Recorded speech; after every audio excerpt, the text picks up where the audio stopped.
Hello, my dear friends.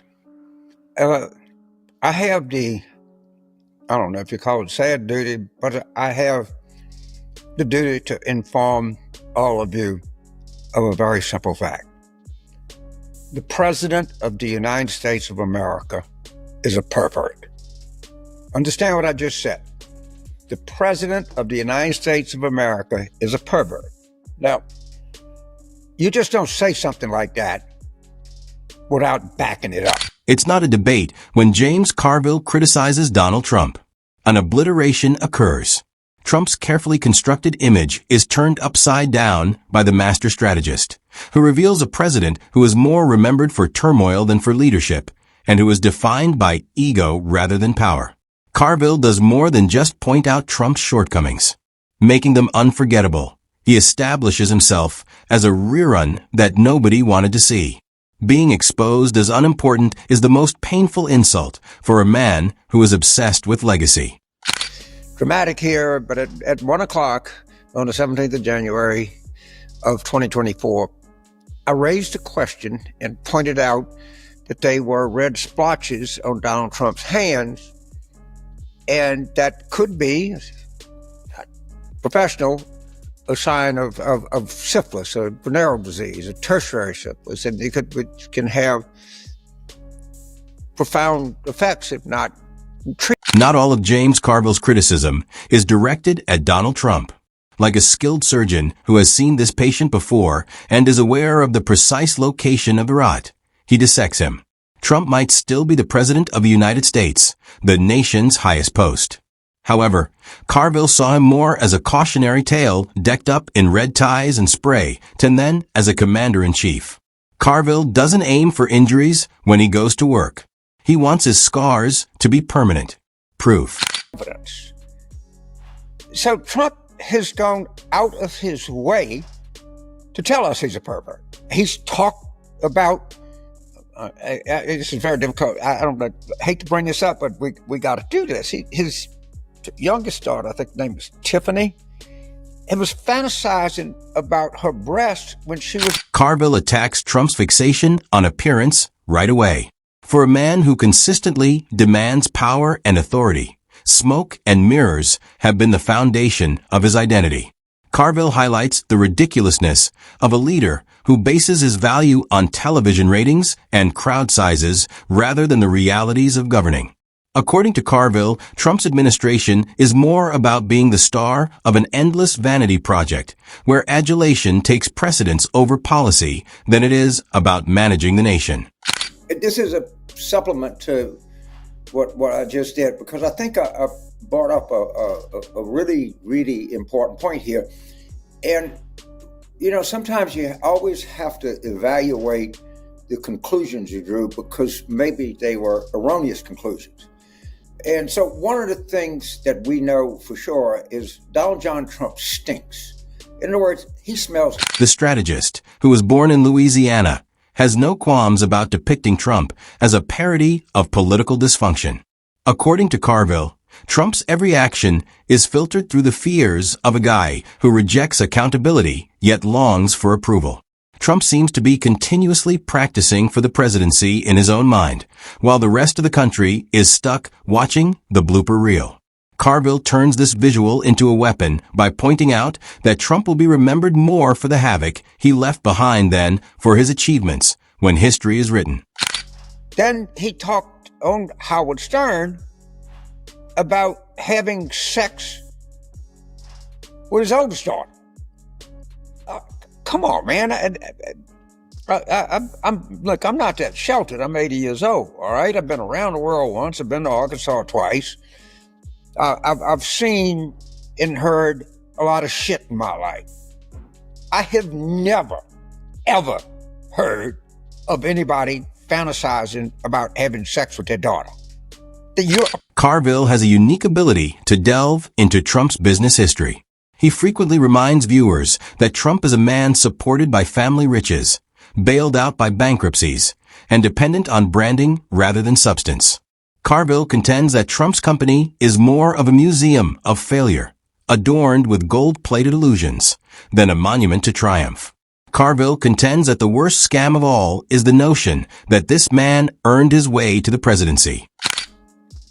Fiasco in Canada, where there was a G7 meeting, and of course he can't stay because, frankly, they don't give a shit about him anymore. He was not the center of attention.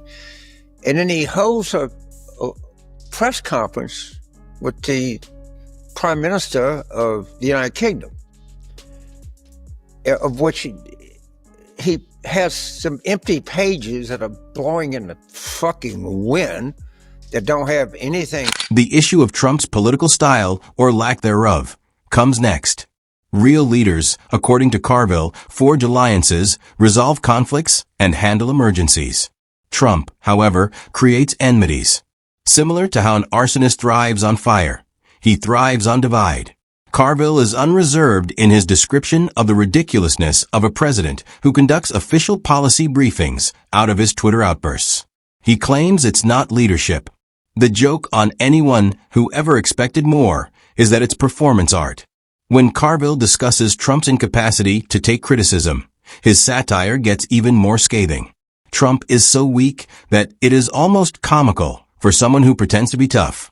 Carville mocks this inconsistency by characterizing Trump as a man who can attack opponents, but becomes self-pitying when someone does the same to him. Political glass-jaw syndrome is the cause. He speaks with the authority of a heavyweight, but one insult sends him into a tirade about being treated unfairly. The irony is wonderful to Carville. A man who is always acting like a wounded house cat, yet desperately wants to look like a lion. This man is repetitively, publicly fantasized about having sex with underage females. He was actually asked, well, what age limit you wouldn't go before? And I think his consensus number was 12. Yeah, that's right. Look it up. That's what he said. So again, I'm not being Clarence Darrow or Louis Brandeis or something. It's a division against it. The strategist also looks into Trump's allergy to or connection with truth. According to Carville, Trump is the first president whose everyday activities may be confused with a game of two truths and a lie, only without the truths.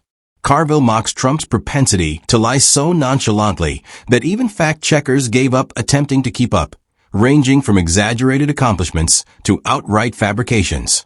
Carville said bluntly that Trump doesn't distort the truth. He swaps it out for whichever fantasy currently appeals to him the most. The true irony is that his supporters support it as if delusion were a foundation for policy. When Carville draws attention to Trump's intense desire for loyalty, it's one of his savages. Only loyalty, not competence or respect. In Trump's world, allies, cabinet members, and assistants are evaluated on their readiness to impress him rather than their ability. According to Carville, this is more of a cult of personality where asking questions is frowned upon and kneeling is rewarded. It's more like a reality TV boardroom than the Oval Office, where everyone lives in constant dread of losing their job over a catchphrase rather than a substantive policy. Carville also criticizes Trump's rhetorical approach, if that is even a term. He makes the point that the majority of American presidents are known for their speeches that challenged, inspired, or brought the country together. In contrast, Trump is known for his meandering speeches that seem to have been edited from late-night infomercials. The notion that these rambling tirades ever passed for leadership makes Carville giggle. Whereas Lincoln delivered the Gettysburg Address, Trump delivered word salads adorned with events of grievance. An event. I do not, I guess Trump is human in one sense, in another sense he's not.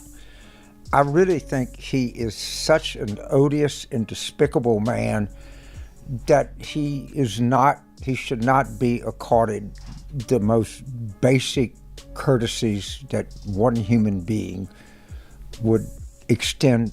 It's not the end of the roast.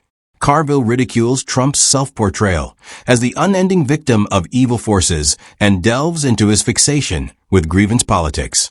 Trump, who leads the most potent military in the world and resides in the White House, yet always portrays himself as the underdog. The absurdity of a rich president complaining about injustice, as though life had denied him achievement, is revealed by Carville.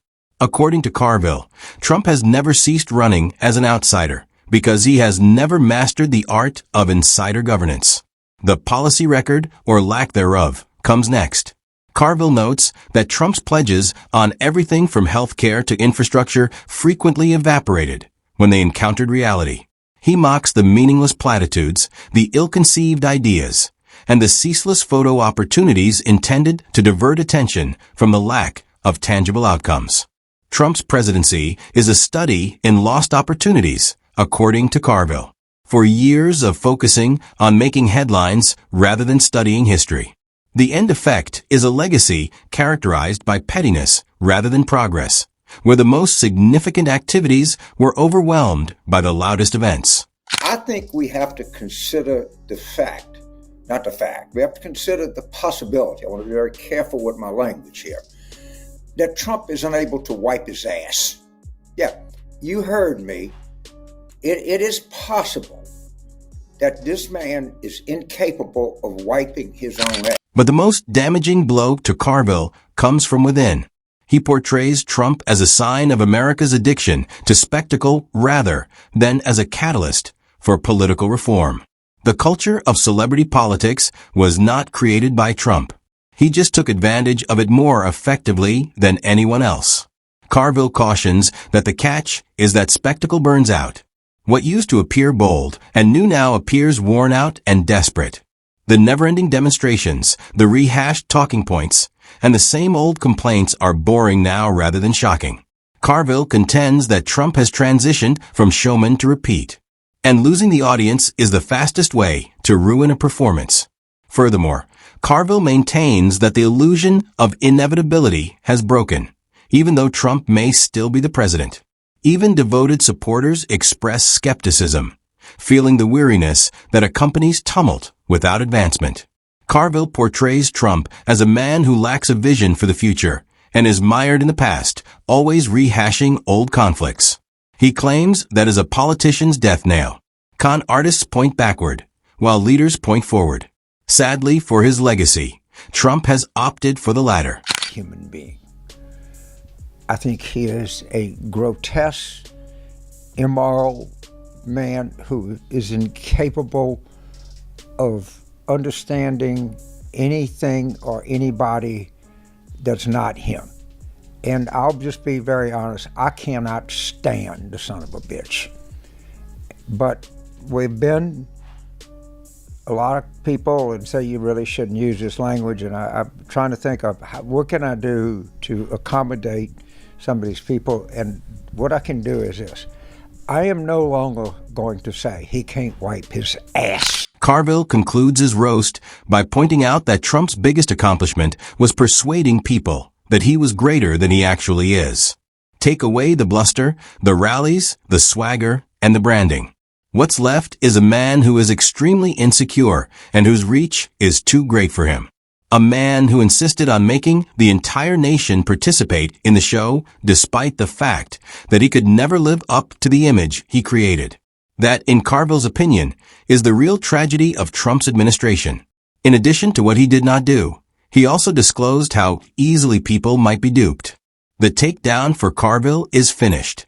He believes that Trump is more than just a bad leader. He's a man who craved the title but never understood the work, a walking contradiction, and a mockery of power. Furthermore, it is practically impossible to remove that vision once it has taken hold. Trump can continue to yell, rally, and insist on his greatness, but Carville has sowed the doubt that will persist long after the words have faded. It has been shown that the renowned showman was just a regular guy who confused praise for power. Carville's dismantling of Trump ultimately succeeds because it goes beyond politics and policy. It undermines the whole mythology that Trump created about himself.